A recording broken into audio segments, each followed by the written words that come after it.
Selamat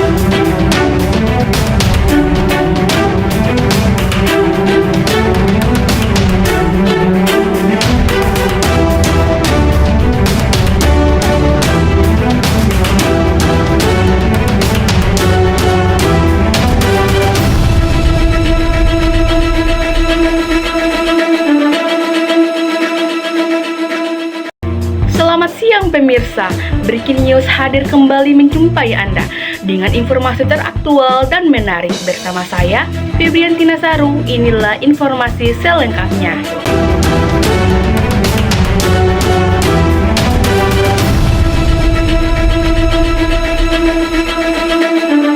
Pemirsa, polusi udara DKI Jakarta akhir-akhir ini semakin memprihatinkan.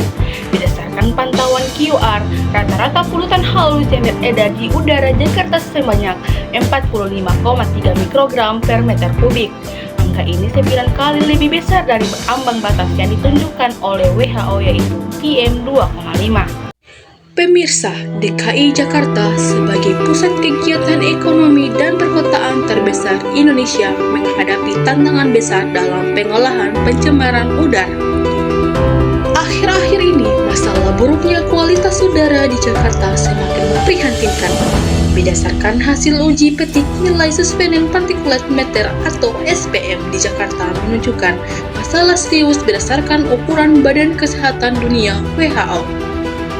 SPM merupakan partikel halus berasal dari pembakaran bahan bakar fosil yang melayang di udara dalam jangka waktu yang relatif lama.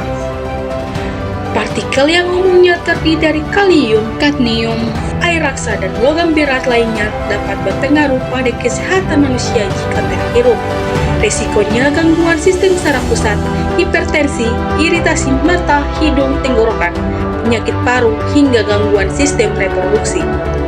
Pemirsa, WHO memberikan patokan di satu wilayah tidak boleh memiliki partikulat meter atau polutan halus berukuran jari-jari 2,5 mikrometer melebihi 5 mikrogram per meter kubik dalam rata-rata per tahun.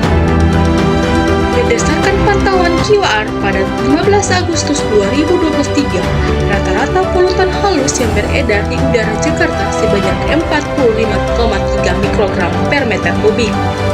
Angka ini 9 kali lebih besar dari ambang batas yang ditentukan WHO PM2,5. Artinya, kualitas udara ini tidak sehat bagi sekelompok sensitif.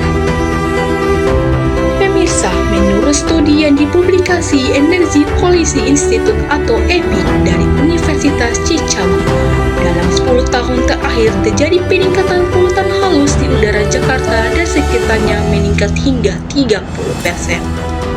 Dengan kondisi tersebut, lembaga ini memperkirakan usia harapan hidup penduduk Jakarta dan sekitarnya yang bisa berkurang 2,6 tahun. Usia harapan hidup ini dibandingkan ketika penduduknya bisa menghirup udara dengan standar PM2,5 dari WHO. Pemirsa, dengan kondisi kualitas udara yang tak kunjung membaik, pemerintah daerah Provinsi DKI Jakarta dan Pemda sekitarnya perlu segera menerapkan upaya lebih agresif, misalnya menambah alat pemantauan kualitas udara sebagai langkah preventif dan menegakkan aturan atau sanksi uji emisi untuk upaya kuratifnya. Pengendalian polusi dari sektor transportasi menjadi salah satu langkah strategis juga untuk mengurangi kadar polusi di Jakarta. Hal ini sebabkan jumlah kendaraan pribadi di ibu kota sangat banyak dan terus meningkat populasinya.